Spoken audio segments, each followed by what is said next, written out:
Welcome to Revolution and Ideology. This is Nick.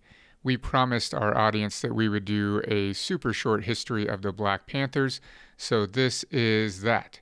Buckle your seatbelts because we are going to fly. The Black Panthers were founded in Oakland in response to police brutality from an overwhelmingly white police force.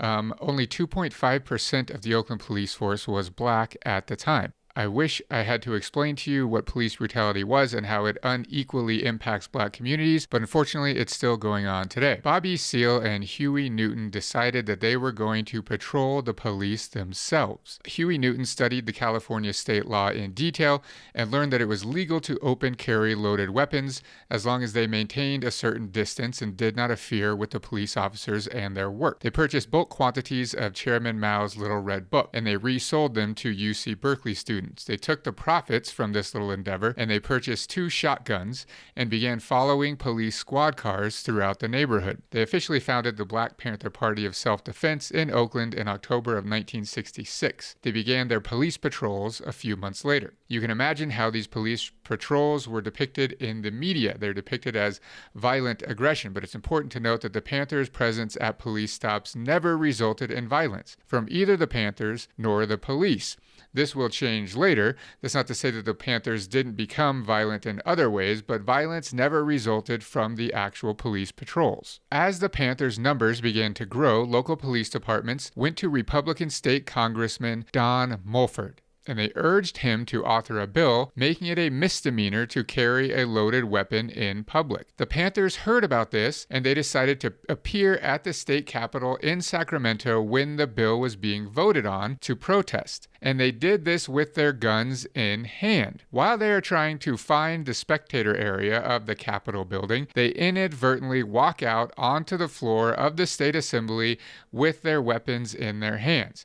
There are iconic photos of this happening. Now, you can imagine the field day that the media has with this event. The media coverage of this single event led to the Panthers becoming nationally famous basically overnight. The bill eventually did pass and it became known as the Mulford Act. It was enacted in 1967 with the support of then California Governor Ronald Reagan and, get this, the National Rifle Association. It's amazing how opinions on gun control change when those arming themselves are black. I want to stress that again. California Governor Ronald Reagan, with the help of the NRA, helped to pass the Mulford Act in California, making it illegal to open carry loaded weapons in public. I also want to stress it is still illegal to open carry in the state of California as a result of the Mulford Act due to the oppression of the Black Panthers and their rights. This newfound popularity of the Panthers inspires them to open a headquarters in Oakland, and they begin publishing the Black Panther newspaper, where they lay out their 10-point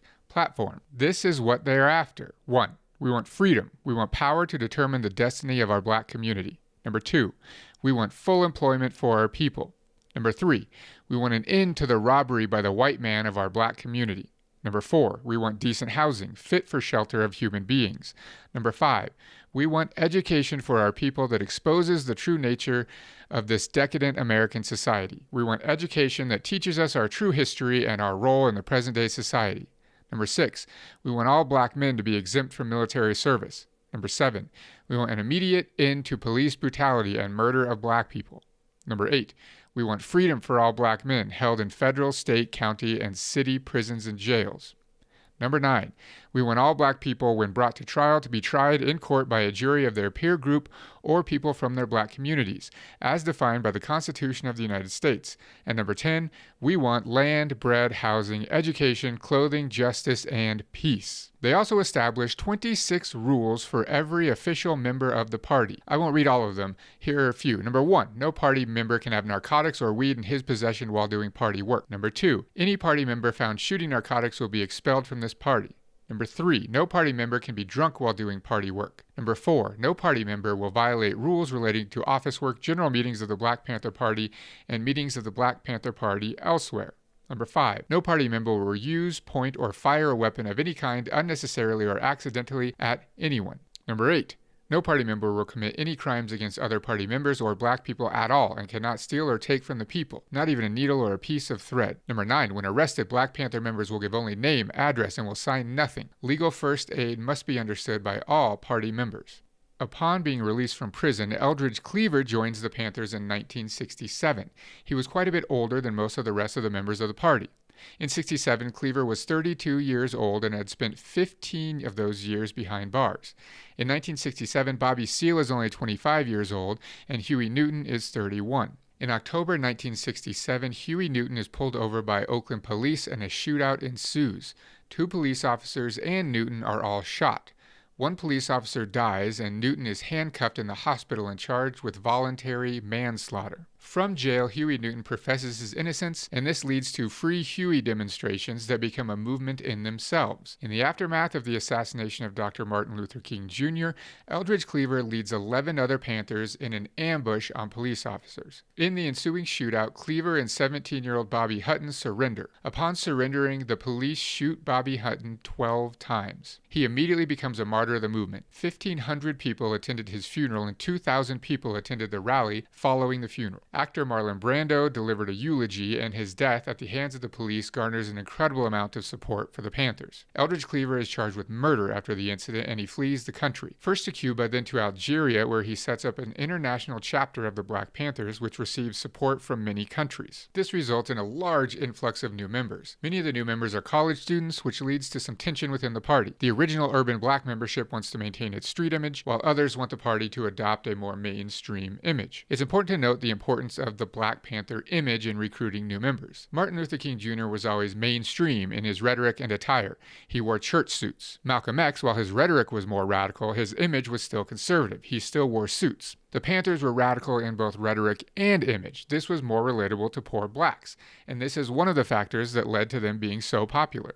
The name of the party was officially shortened from the Black Panther Party for Self-Defense to the Black Panther Party. It's at this point that the party starts focusing on its quote-unquote survival programs. The Panthers create free breakfast programs for children, clothing and food drives, free clinics, free sickle cell testing programs, free self-defense training, free classes on politics and economics, free drug and alcohol rehabilitation program. By this time, mid to late 1960s, party membership is over 10,000, and there are chapters in Atlanta, Baltimore, Boston, Chicago, Cleveland, Dallas, Denver, Detroit, Kansas City, Los Angeles, Newark, New Orleans, New York City, Omaha, Philadelphia, Pittsburgh, San Diego, San Francisco, Seattle, Toledo, and Washington, D.C. The Black Panther newspaper is the most widely read newspaper in the United States, with a readership of over 250,000 per week. In 1968, the Panthers breakfast program provided 20,000 meals for children in 19 different communities. Due to their growing popularity, FBI Director J. Edgar Hoover attacked the Black Panther Party publicly. He authors an article that gets published in national newspapers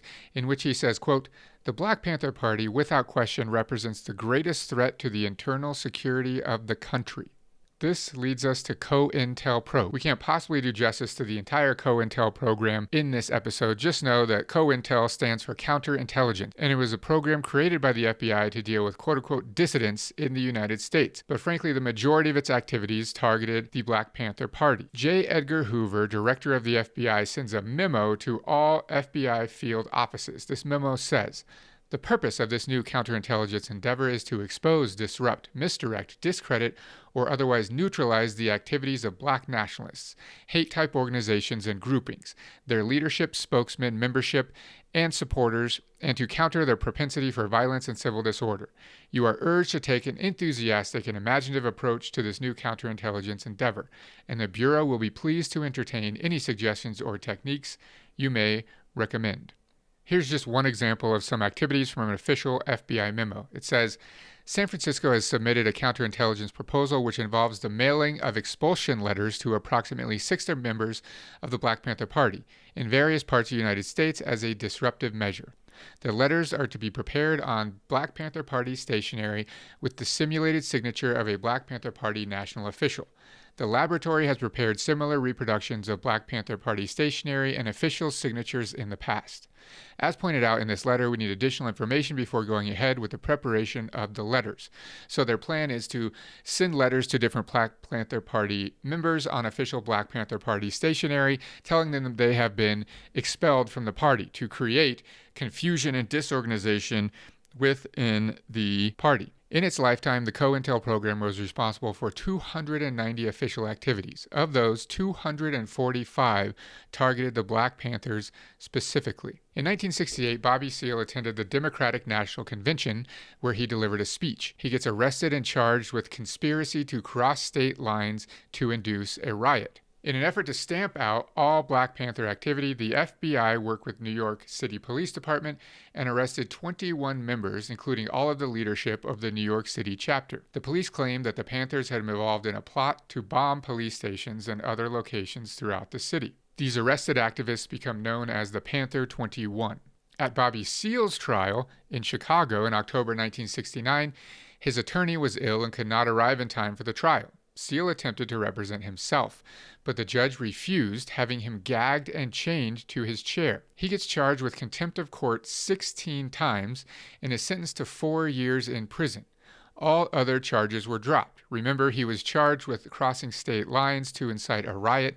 All of those charges get dropped, and he is instead charged with 16 contempt of court charges as a result of fighting against the gagging that the judge ordered. As word of this gets out, huge demonstrations begin to take place outside of the courthouse during the trial in Chicago. This leads us to the rise of Fred Hampton. During the demonstrations outside of the courthouse, Fred Hampton, who at the time was 21 years old, addresses the crowd. He was the chairman of the Illinois chapter and deputy chairman of the national chapter of the Black Panther Party. He emphasizes revolution. He emphasizes racial unity. Due to his charisma and incredible organizing skills, he quickly rises to national prominence. Hampton establishes what he names the Rainbow Coalition, which is a coalition of diverse racial and ethnic working-class activist groups working together, including the Students for a Democratic Society, the Brown Berets, the Red Guard Party, and even Chicago gangs who agree to maintain peace and work together. This Rainbow Coalition becomes a target of FBI activity. The Black Panther Party establishes what they call Panther Pads.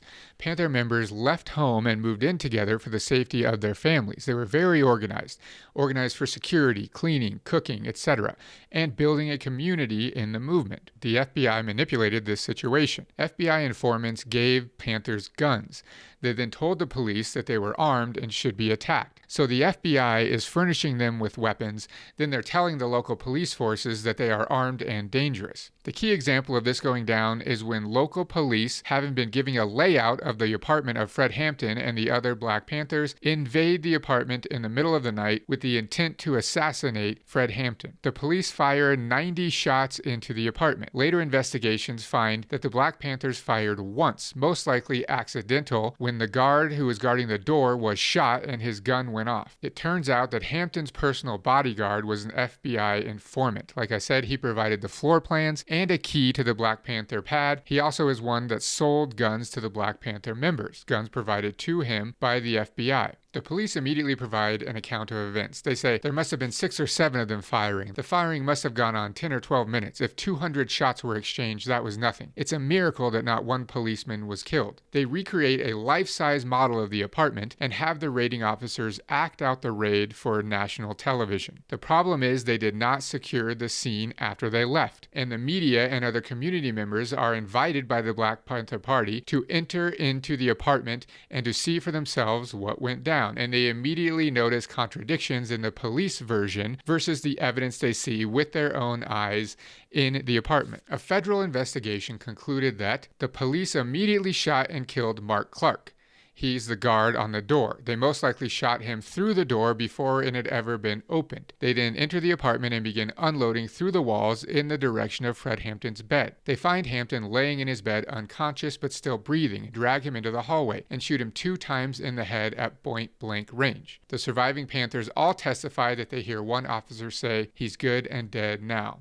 Now the question, how many shots were fired? Like I said earlier, the federal investigation concludes that one shot at most, even this can't be confirmed, came from the Black Panthers, and it came from Clark, who was shot dead, presumably through the door before it was even opened. He was holding a shotgun. When he was shot, the shotgun fired and went through the ceiling. The police fired between 82 and 99 rounds into the apartment.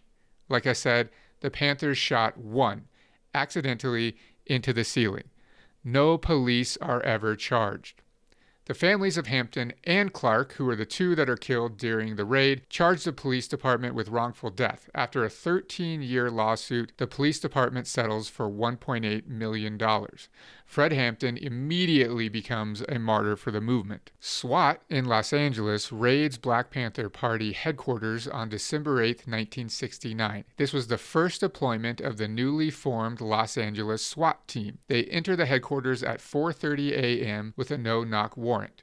The standoff lasts for 5 hours and involved over 300 LAPD officers. 6 Panthers and 3 officers are wounded. Eventually, the Panthers surrender. Many Panthers are arrested on many charges, including conspiracy to murder police officers, which carried a life sentence. After a trial, the jury determines that the Panthers were acting in self-defense, and all were found not guilty. Now remember that Huey Newton had been charged in his shootout with police. In 1970, all of his charges are dropped and he is freed from prison. He immediately becomes an icon for the movement. Though it's around this time that the Black Panther Party begins its downfall. People become afraid to join the party because they know that the FBI has infiltrated and were everywhere, and the police were arresting for no reason, and even if found not guilty, they'd spend time in jail. Huey Newton expels the Panther 21, who are still in jail at this time. The legal fees of their defense were becoming too much for the Black Panther Party to support. Eldridge Cleaver sides with the Panther 21, and the party becomes split between Huey Newton, who wants to focus on social services, and Eldridge Cleaver, who wants to lead a more radical movement. The schism is between those who saw the party as a vehicle for social service and those who viewed it as a vehicle to overthrow the United States government. J. Edgar Hoover and the FBI pounce on this opportunity. The FBI intensifies the internal conflict and creates an atmosphere of paranoia. This leads to infighting among the Panthers themselves. The Panthers begin more political activities. Bobby Seale ran for mayor of Oakland in 1970, and Elaine Brown ran for city council. The Panthers consolidate and close down all chapters other than Oakland in order to focus on the election. They register between 20,000 and 50,000 people to vote. Bobby Seale loses the election. They lose their national presence as a result of the consolidation completely. Huey Newton essentially at this point kind of goes off the rails. He's suffering from mental health issues. He becomes abusive and addictive to drugs. People began leaving the party en masse. The party ceases to exist by 1982. There's more history here to its downfall, but you get the idea. In the end, Eldridge Cleaver returns to the United States to face his murder charge. He avoids jail time by accepting a plea deal to reduce the charge to assault. He becomes a born-again Christian and political conservative. He died in 1988. Huey Newton is murdered by gang members in Oakland in 1989 while trying to buy drugs. Bobby Seale ran for mayor of Oakland in 1873 and lost in a runoff election. He is still an activist living in California. As of this episode, he's 84 years old. In short, the Black Panther Party severely underestimated the power and influence and the resources that law enforcement at a local, state, and federal level would use to try to eradicate the movement. The COINTELPRO program created by FBI Director J. Edgar Hoover relentlessly targeted the Panthers, oftentimes, most of the times illegally, and eventually led to the downfall of the Panther Party.